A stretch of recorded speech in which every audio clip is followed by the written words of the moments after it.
Bismillahirrahmanirrahim. Alhamdulillahirabbil alamin. Alladzi bi ni'matihi tatimmus shalihat wa bi rahmatihi tatadha'aful hasanat wa tughfaru sayyi'at. Shalli wa nusallimu ala khairil ibad wa ala alihi wa sahbihi wa man ihtada bihadihi wastanna bi sunnatihi ila yaumil ibad ila yaumil ma'ad. Rabbi shrah li sadri wa yassir li amri wahlul 'uqdatam min lisani yafqahu qawli. Subhanallah ilma lana illa ma 'allamtana innaka antal alimul hakim. Amma ba'd. Hayyikum tahiyatan thayyibatan min indillahi mubarakah. Assalamualaikum warahmatullahi wabarakatuh. Bapak Ibu jamaah salat tarawih yang dirahmati oleh Allah, alhamdulillah pada malam hari ini kita masih diperkenankan oleh Allah Subhanahu wa taala untuk istiqomah menjalankan apa yang diminta oleh Allah Subhanahu wa taala, yaitu berpuasa pada pagi harinya dan salat qiyamul lail pada malam harinya. Mudah-mudahan ini semuanya bisa kita lakukan secara istiqomah hingga akhir bulan sehingga kita menjadi orang-orang yang menang minal faizi. Bapak Ibu sekalian, jamaah yang dirahmati oleh Allah Subhanahu wa taala, kita akan melanjutkan apa yang sudah kita bahas pada beberapa pertemuan yang lalu. Sebelum nantinya besok itu ganti giliran ya. Sudah ada imam yang baru. Jadi saya istirahat besok. Ya, bisa jalan-jalan besok saya. Enggak usah. Bapak Ibu sekalian yang dirahmati oleh Allah, di pertemuan yang lalu kita sudah bahas bahwa manusia terdiri dari jasad dan roh. Jasad adalah alam penciptaan dan roh adalah alam perintah. Dan di dalam roh itu ada hati, dan dalam hati itulah punya fungsi untuk memahami, untuk berpikir, dan memiliki nafsu yang di situ ada keinginan-keinginan, lalu ada perasaan, ya, dan emosi. Ini semuanya memiliki keterkaitan yang sangat erat yang tidak bisa dipisah-pisahkan satu sama lain. Misalnya, makanya kalau kita takut itu biasanya gemetar. Ya, biasanya terus dada kita itu deg deg deg deg begitu. Begitu juga kalau melihat orang yang kayaknya cantik dan itu menarik gitu itu. Itu biasanya juga deg deg deg deg deg. Itu detakannya itu beda dengan orang yang biasa-biasa saja. Biasa-biasa saja. Meskipun tidak cantik tapi kalau menarik itu bisa merubah detakan jantung. Seperti itu. Mungkin begitulah dulu kita bertemu dengan pasangan kita masing-masing. Mungkin seperti itu. Ya. Nah, ini tanda bahwa antara satu dengan yang lain itu memiliki keterkaitan yang tidak bisa dipisahkan satu sama lain. Ya. Lalu kemudian kemarin kita sebutkan bahwa rajanya itu adalah hati, di mana Imam Ghazali menggambarkan bahwa diri manusia, jiwa manusia itu seperti negara yang memiliki akal, dia adalah Perdana Menteri, dan dia memiliki nafsu seperti wali kota, dan memiliki emosi seperti polisi, serta memiliki hati, dialah rajanya, serta memiliki fisik, ya, jasad sebagai wilayah. Ini semuanya nanti dipimpin oleh raja. Bila raja nanti bersepakat dengan akal, dia bisa mengendalikan semua kerajaannya dengan baik. Tapi kalau raja dan perdana menteri tidak mampu mengendalikan wali kota dan mengendalikan polisi, maka akan terjadi huru-hara, ya, kerusakan di dalam sebuah negara itu. Ini Imam Ghazali. Ini yang kemarin.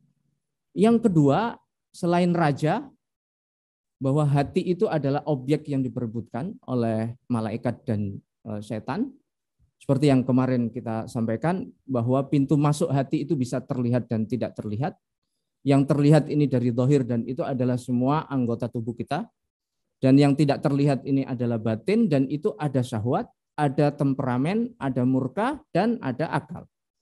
Dan di dalam akal itu ada hayalan dan kemudian lintasan pikiran, lalu kemudian keinginan-keinginan yang kalau menguat dia menjadi tekad dan tekad diwujudkan dalam niat dan niat diwujudkan di dalam perbuatan. Nanti di dalam lintasan pikiran itulah antara malaikat dan setan itu bertempur di situ. Ya, antara ilham dan bisikan, ilham dari malaikat dan bisikan dari setan. Bila ilham itu menguat itu, maka yang ada adalah taufik. Yang ada adalah dorongan-dorongan kebaikan-kebaikan. Sementara bila bisikan ini lebih kuat, maka ini menyebabkan dia terkena godaan yang mengakibatkan dia tergelincir. Yang ketiga adalah kesucian, ya, kesucian hati itu menjadi syarat masuknya surga. Kemarin disebutkan bahwa surga itu adalah suci, dia bersih dan tidak akan dimasuki kecuali yang bersih-bersih. Ya, bersih-bersih. Tidak diizinkan satu kotoran pun masuk ke dalam surga itu. Nah, oleh karena itu bagi orang yang suka dia bersuci maka dia bisa memasukinya, tapi bila tidak suka bersuci dan kotorannya itulah kotoran asli yaitu kekafiran, dia tidak bisa memasuki selamanya. Tapi kalau kotorannya itu kotoran sampingan, ya, maka dia bisa dibersihkan dengan proses pembersihan. Ya. Ini yang ketiga. Keempat, dia tempat di mana Allah Subhanahu wa taala memandang diri kita, diri manusia. Innallaha la yanzuru ila suwarikum wa amwalikum walakin innama yanzuru ila a'malikum wa qulubikum. Ya. Kelima, dia satu-satunya yang memberi manfaat di akhirat. Yaumala yanfa'u malun wala banun illa man atallaha biqalbin salim. Jadi nanti di hari itu tidak akan ada yang bermanfaat kecuali orang yang datang kepada Allah dengan hati yang sehat, ya, hati yang sehat. Lalu kemudian dia rumah berteduh bagi keimanan dan ketakwaan yang disebutkan di mana Rasulullah menyebutkan at-taqwa hahuna. Takwa hahuna mengisyaratkan kepada dada sebelah kiri yang menunjukkan itu adalah hati. Lalu kemudian lemah hati membuat pemiliknya sensitif terhadap berbagai macam penyakit. Sama dengan kalau kita lemah secara fisik itu mudah keserang penyakit fisik. Begitu juga saat kita banyak penyakit hati maka dia mudah keserang penyakit, ya. Bisa mudah terserang penyakit. Lalu kemudian penyakit hati adalah kanker ganas yang membinasakan. Ya, kanker ganas yang membinasakan. Kemarin kita sebutkan bahwa kalau seseorang kena penyakit fisik maka dia mendapatkan pahala. Kalau dia kena penyakit hati maka itu adalah kehancuran. Ya, seperti itu. Jadi penyakit hati ini membawa kehancuran. Ya. Kemudian hanya Allah dia pemilik kesembuhan dari penyakit-penyakitnya. Jadi nggak ada yang bisa menyembuhkan. Ya, kalau penyakit fisik banyak dokter. Nggak cocok di sini pindah ke dokter yang lain gitu. Itu biasanya suka cocok kayak begitu. Ya, atau kalau dia suka cocok kepada dokter tertentu dia bisa cocok. Ya. Jadi kalau penyakit hati ini tidak ada yang bisa mengobati kecuali Allah Subhanahu wa taala. Man kana yadhunnu alla yansurahullahu fid dunya wal akhirah. Barang siapa yang mengira bahwa dia tidak akan ditolong oleh Allah Subhanahu wa taala di dunia dan di akhirat, falyamdud bisababin ilas sama. Maka hendaklah dia mencari sebab, ya, sarana yang bisa menyampaikan dia ke langit. Summal yaqta falyanzur hal yudhibanna kaiduhu ma yaghir. Ya, lalu kemudian dia memastikan dan melihat, ya, apakah dia bisa menghilangkan ya, apa yang dia rencanakan, apa yang dia rencana jahatnya itu bisa dihilangkan, yang bisa menjadikan mereka itu apa namanya, yang menjadikan mereka tidak nyaman itu bisa hilang. Ya, maksudnya mereka tidak bisa menghilangkan sesuatu yang menghilangkan kemarahan atau ketidaknyamanan yang ada di dalam dirinya itu kecuali Allah. Ya, di sini. Jadi Mutarrif bin Abdullah mengatakan, lau akhraja qalbi, kalau saya mengeluarkan hati saya, lalu saya taruh di tangan kiri, lalu kemudian saya menaruh amal soleh itu di tangan kanan, lalu kemudian saya memasukkan begini ke dalam hati itu, ya, amal soleh itu ke dalam hati, saya tidak akan mungkin mampu, ya, tidak akan mungkin mampu kecuali Allah Subhanahu Wa Taala yang meletakkan. Jadi yang ke-10 itu tempat pergolakan dan goncangan. Ya, tidak ada goncangan, pergolakan secepat hati. Ya, di Rasulullah SAW menyampaikan bahwa laqalbu ibnu Adam, laqalbu ibni Adam asra inqilaban minal qidri idza stajma'at ghalayanan. Jadi kalau apa namanya, kalau air itu sedang bergolak, ya, bergolak, itu pergolakannya itu tidak bisa mengalahkan hati, pergolakan hati kecepatannya. Ya, makanya banyak kita kadang-kadang sekarang percaya, besok enggak. Maka dalam hitungan jam kadang-kadang kita bisa berubah pikiran, ya, bisa berubah keyakinan dan bisa berubah keinginan, itu hati. Jadi dalam membeli gitu ya, membeli. Ini kayaknya ingin gitu. Misalnya itu enggak gitu. Atau kayaknya enggak, tapi maunya dirayu-rayu, ingin gitu. Cepat sekali gitu. Cepat sekali. Iya. Nah, oleh karena itu Rasulullah SAW mengajarkan doa, Allahumma ya musarrifal qulub, sarrif qulubana ala ta'atik. Gitu. Supaya apa namanya, yang mengendalikan hati kita itu Allah. Kita meminta karena saking cepatnya pergolakannya.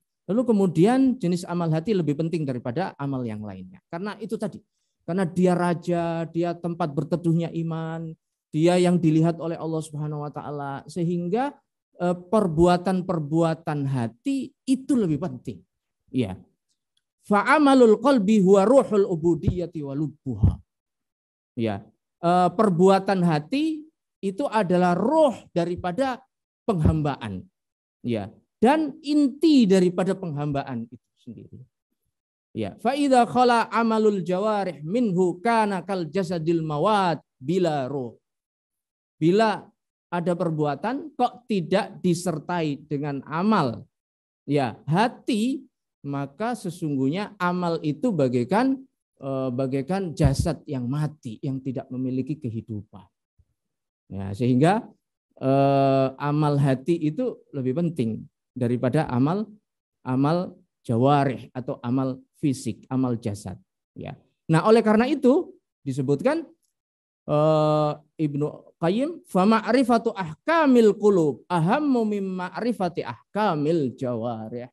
Mengetahui hukum-hukum yang terkait dengan hati, ya, itu lebih penting daripada mengetahui hukum-hukum yang terkait dengan jasad. Begitu. Misalnya mengetahui khusyuk lebih penting daripada fikih sholat. Karena kalau kita paham tentang sholat, tapi kemudian tidak ada kekhusyukan, itu tidak ada inti, tidak memiliki arti, begitu, tidak memiliki arti. Contoh seperti itu. Kalau kita sholat, kalau kita haji, lalu kita tidak paham tentang keikhlasan, maka amal kita itu jadi sia-sia. Makanya oleh karena itu belajar ilmu hati itu lebih penting daripada belajar ilmu hukum fisik. Ya, seperti itu. Lalu kemudian dia tempat bergantung dan kualitas bergantung kualitas dan tingkatan pahala. Ya, tingkatan pahala. Ini Ibnu Athaillah Skandari mengatakan, ma qalla amalun baraza min qalbin zahidin. Tidak ada perbuatan, ya, itu yang tidak ada perbuatan itu yang dihitung sedikit pahalanya kalau dia dilakukan oleh seorang yang zahid. Ya, wala kasura amalun baraza min qalbin raghib.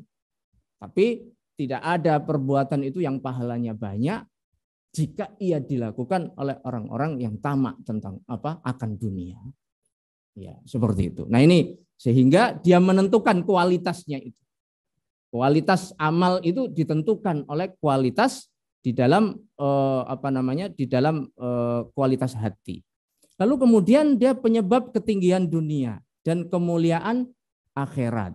Ya, ketinggian dunia dan kemuliaan akhirat. Ini ada cerita, ada seorang yang namanya Isa bin Musa. Dia seseorang yang sangat fanatik sekali dengan bangsa Arab.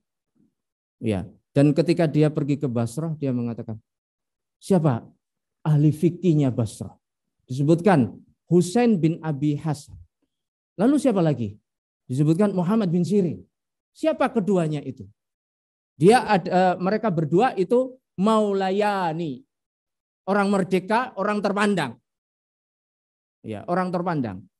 Lalu kemudian dia bertanya lagi, faman kana faqihu Makkah. Nah, siapa yang fakihnya Makkah, ahli fikihnya Makkah? Atha bin Abi Rabah, wa Mujahid bin Jabr, wa Sa'id bin Jubair, dan Sulaiman bin Yasar. Siapa mereka itu? Mereka itu adalah mawali budak. Jadi para budak itu dia tinggi nilainya, tinggi kedudukannya ketika mereka itu mengetahui, mereka itu menguasai ilmu hati. Ya, ilmu hati ini. Nah, ini biasanya kalau kita siapapun ya, anak kecil hafal Quran dia, udah jadi imam dia. Kita sholat di belakang. Ya, seperti itu. Ada di Indonesia itu ketika hafid Indonesia gitu ya. Itu ketika anak ini tampil, kemudian itu jurinya sampai mencium tangannya. Kita ada nggak ya mencium tangan kita ya? Istri ya, ada satu-satunya yang mencium tangan, atau anak kita ya. Tapi ini anak kecil dicium tangannya karena dia memiliki ketinggian, itu disebabkan oleh amal hati. Kemudian ilmu tentang hati, ilmu yang sesungguhnya. Ya, ilmu yang sesungguhnya. Jadi ilmu yang sesungguhnya di dunia ini adalah ilmu tentang hati. Ya. Ghazali mengatakan wa huwa fardhu ainin fi fatwa ulama il akhirah. Ya. Jadi ilmu hati itu wajib. Ya. Seperti difatwakan oleh ulama-ulama akhirat, semuanya mengatakan bahwa ilmu hati itu wajib. Sebab kalau dia tidak dipelajari, tidak bisa menyampaikan dia kepada tujuan. Kayak kemarin ya kita sampaikan, kalau surat itu alamatnya keliru, tidak sampai kepada yang dituju. Ya, yang dituju. Begitu juga ilmu hati yang dia merupakan alamat dari kehidupan kita ini, maka dia kalau tidak sampai tidak dipelajari, maka dia tidak bisa menyampaikan kita kepada tujuan. Sampai di sini dikatakan wasu'ila an ma'ruf al-Qarakhi berkata kana ma'ahu aslul ilmi. Dia orang ini memiliki sumber ilmu ya, aslul ilmi. Ya, akar daripada ilmu ada di situ di orang ini. Apa itu? Asal daripada ilmu itu khasyatullah, takut kepada Allah Subhanahu wa taala. Ya, saya percepat. Ilmu tentang hati itu syarat menjadi dokter yang sukses. Jadi syarat menjadi dokter yang sukses itu tidak hanya mengetahui ya ilmu tentang kedokteran secara fisik, tapi juga tentang hati, ya, tentang hati. Kalau dia menguasai keduanya, maka itu menjadi apa? Disebut di sini kana huwa at-tabib al-kamil. Maka dia menjadi dokter yang sempurna, ya, sempurna. Tapi kalau hanya mengetahui satu sisi saja, yaitu rahasia-rahasia fisik saja, ya, kesehatan dan sakitnya fisik saja, itu sebenarnya setengah dokter sebenarnya gitu, setengah dokter. Nah, dokter Islam itu ya seorang dokter Muslim itu selayaknya dia juga mengetahui mengetahui ilmu hati, sebab banyak kemarin tadi yang kita sebutkan penyakit-penyakit fisik itu disebabkan oleh penyakit hati. Ya begitu. Karena penyakit hati itulah yang kemudian menimbulkan penyakit Ya, ini sekarang kajian ini sangat digemari dan yang disebut dengan psikosomatik. Ya, di mana psikologi itu mempengaruhi sakit fisik. Itu sekarang dikaji betul-betul. Ya, jadi yang kedokteran yang dia fisik saja sekarang mulai ditinggalkan. Sekarang para ahli, para dokter itu sekarang sudah mulai mengkaji manusia secara seutuhnya. Dari sisi psikologi atau dari sisi hati dan juga dari sisi fisiknya. Lalu kemudian dia berangkas, ya, di mana tempat penyimpanan harta yang berharga, yang mahal, akhlak, perasaan, akal, hati nurani, niat, ilmu, hikmah, akhlak mulia, itu semuanya ada di dalam hati. Dan terakhir dia penentu hidup dan mati kita. Afa awaman kana maitan fa ahyainahu. Tidakkah engkau lihat orang yang mati fa ahyainahu, lalu kami jadikan dia hidup. Lalu kami hidupkan dia. Mati karena mati hatinya. Lalu kami hidupkan dia dengan keimanan. Ya. Faja'alna lahu nuran yamshi. Lalu kemudian dengan iman itu dia memiliki cahaya. Dengan cahaya itulah dia berjalan di tengah manusia. Yamshi bihi finnasi kama masaluhu fid dhulumat laisa bi kharijin min. Apakah sama mereka itu seperti orang-orang yang berjalan di dalam kegelapan? Itu tidak sama. Jadi kehidupan kita itu ditentukan oleh hidupnya hati. Sehingga orang yang mati hatinya hidup, maka dia hidup.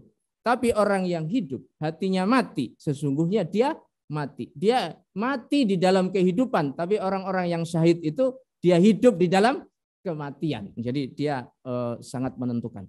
Terakhir, Ibu sekalian, ini sebenarnya ini sebenarnya agak panjang. Insya Allah kita jelaskan pada pertemuan-pertemuan yang akan datang. Hanya selintas saja bahwa Bapak Ibu sekalian yang dirahmati Allah, perjalanan manusia itu perjalanan menuju Allah Subhanahu wa taala, mengenal Allah. Ya, mengenal Allah. Ya, mengenal apanya? Mengenal jamaluhu.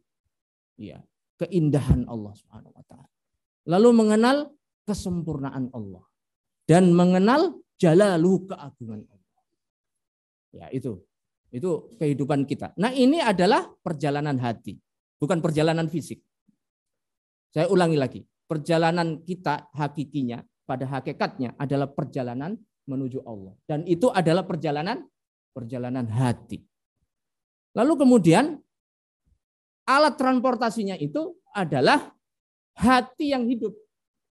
Kalau dia hati mati, itu mobil mogok. Tidak bisa menyampaikan kita kepada tujuan.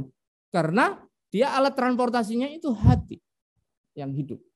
Hati hidup itu ditandai dengan ketika disebut Allah, dia bergetar. Ya. Dan dia memiliki resistensi terhadap keburukan dan dosa. Jadi kalau ada dosa atau keburukan itu dia cepat, ada resistensi. Ya begitu, cepat menghindar begitu. Itu hidup itu. Ya, cepat. Kemudian mengambil pelajaran dari segala hal. Apapun yang terjadi jadi pelajaran. Ya begitu. Ada air mengalir, pelajaran. Ada anjing jalan, pelajaran. Apalagi orang mati, jadi pelajaran. Semua yang dilihat jadi pelajaran. Lalu kemudian perkataannya manis, air matanya deras, kegelisahannya hanya ukhrab. Makanya belajar ilmu hati itu belajar kesedihan. Saya sebenarnya nggak mau sebenarnya mengajak para jamaah kepada kesedihan. Itu kalau belajar tentang Asmaul Husna, itu belajar keindahan dan belajar kebahagiaan. Nah itu Ustadz Jambur gitu. Lalu kalau nanti kita mengkaji tentang hati, itu belajar tentang kesedihan. Bagus mana? Kita sedih atau gembira? Begitu. Nah ini Rasul mengatakan, "Lau ta'lamu ma a'lam." Kalau kamu tahu apa yang saya tahu, ya. La dhahiktum qalilan wa la bakaitum katsiran. Kamu akan sedikit ketawa dan kamu akan banyak menangis. Nah, begitu. Tapi nggak lengkap kalau kita menangis saja. Hidup ini harus ada menangis. Waladzi adhaka wa abka. Allah itu menjadikan kita di sini dikatakan adhaka tertawa dulu. Ya, wa abka baru menangis gitu. Dan kehidupan kita itu banyak ketawanya daripada menangis, betul nggak? Begitu. Tapi sayangnya kita tidak pernah menangis. Nah, begitu. Yang itu yang jadi masalah. Nah, ini kalau kita jelaskan ini akan panjang. Kegelisahannya hanya ukhrawi, ketakutannya hanya kepada Allah, memiliki kecemburuan para nabi, ya. Lalu kemudian mereka inilah yang akan sampai wujuhu yauma idzin nadhirah. Mereka akan ketemu dengan Allah, ya ayyuhal insan innaka kadihun ila rabbika kadhan famulaqi. Wahai manusia, sesungguhnya engkau bekerja keras ya untuk menuju Allah dan kamu akan menjumpainya. Nah, itu nanti. Tapi sebentar. Kalau hati itu sakit, sakitnya karena syubhat ataupun karena syahwat, dan syahwat itu ada ini banyak ya. Itu nanti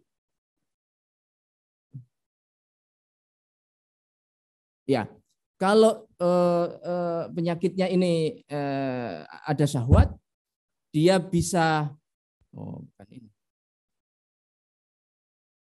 ini yang sudah saya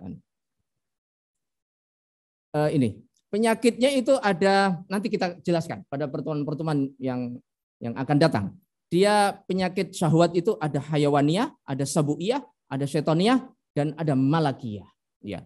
Lalu kemudian dia kalau sakit Bapak Ibu sekalian, dia menjadi keras. Kalau tidak diobati, dia menjadi keras. Dan kalau dia keras, kemudian dia mati hati itu. Dan kalau dia sudah mati dan tidak diobati, dia dicap dengan kekufuran. Kalau sudah fatubi'a ala qulubihim fahum la yu'min. Jadi kalau sudah dicap begini sudah tidak bisa berubah. Tidak bisa berubah dia.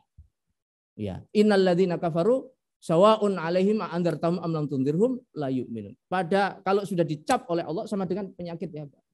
Penyakit itu kalau masih ringan dia pergi ke dokter diobati. Tapi kalau tidak diobati dia menjadi penyakitnya lebih parah. Kalau sudah stadium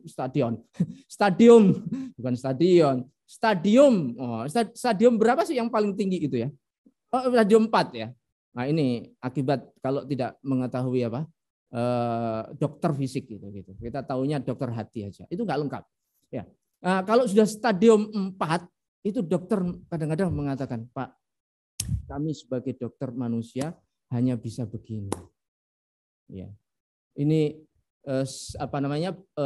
setelahnya tinggal ketetapan Allah, misalnya begitu. Ya, begitu. Begitu juga dengan hati. Nah, kalau orang yang seperti ini, ya, dipenuhi dengan penyakit, maka mereka ini dihalang, dihijab untuk bertemu dengan Allah dan untuk melihat Allah Subhanahu wa taala. Innahum ar-rabbihim yauma idzin lamahjubun. Mereka itu terhadap Tuhannya nanti pada hari itu akan dihijab. Jadi ada hijab, ada batas yang akan menjadikan mereka tidak bisa bertemu dengan Allah dan tidak bisa melihat Allah Subhanahu wa taala. Adapun orang yang memiliki hati sehat, hati bersih, dia akan bisa melihat Allah Subhanahu wa taala dan bertemu dengan Allah Subhanahu wa taala. Mudah-mudahan Ramadan kita ini adalah sarana kita untuk membersihkan hati, menyehatkan hati sehingga nantinya kita dimatikan Allah Subhanahu wa taala dalam kondisi husnul khotimah dan hati yang mutmainnah. Ya ayyuhan nafsul mutmainnah irji'i ila rabbiki radiyatan mardiyah fadkhuli fi jannati wadkhuli jannati wadkhuli ibadi wadkhuli jannati. Qulu qouli hadza wa astaghfirullah li wa lakum wa jazakumullahu khairan. Assalamualaikum warahmatullahi wabarakatuh.